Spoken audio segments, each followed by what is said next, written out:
ton bébé, il peut littéralement mourir en voiture à cause de règles de sécurité de base qu'on nous apprend pas.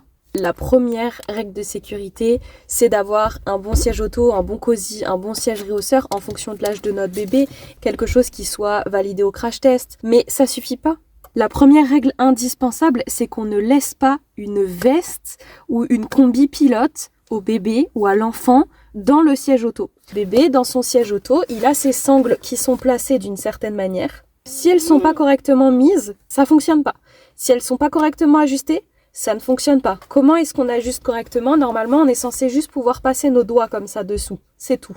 On n'est pas censé pouvoir passer la main, pouvoir les bouger et tout. Il faut qu'elles soient correctement ajustées. Si les enfants ont tendance à les enlever des épaules, il existe un système safe, be safe, qui s'accroche pour empêcher justement l'enfant de sortir les bras des sangles. Avec une veste ou une combi pilote, les espèces de ceintures sur les épaules ne seront pas suffisamment ajustées. En fait, ça rajoute de l'épaisseur, ce qui fait que, en cas d'accident, l'enfant peut faire savonnette et sortir de sa combinaison et être projeté. La combinaison, elle va rester dans le siège auto potentiellement, mais pas le bébé. Donc c'est super dangereux. On est en hiver, il fait super froid. Comment on fait? Moi, les couvertures, à l'âge de mon enfant, ça ne suffit plus. Parce qu'il enlève sa couverture en jouant et tout dans le siège auto, ça ne marche pas.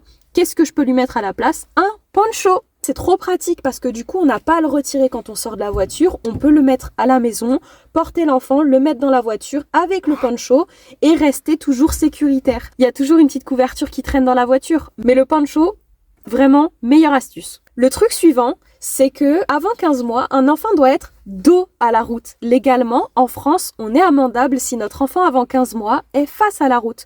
Et c'est très important pour les cervicales. Le but, c'est de le maintenir dos à la route le plus longtemps possible. Même si les jambes sont un peu repliées, c'est pas grave. On conseille même jusqu'à 4 ans ou aussi longtemps que vous pouvez les maintenir dos à la route. C'est pas possible pour tout le monde, j'en ai conscience. Mais les recommandations sont celles-ci.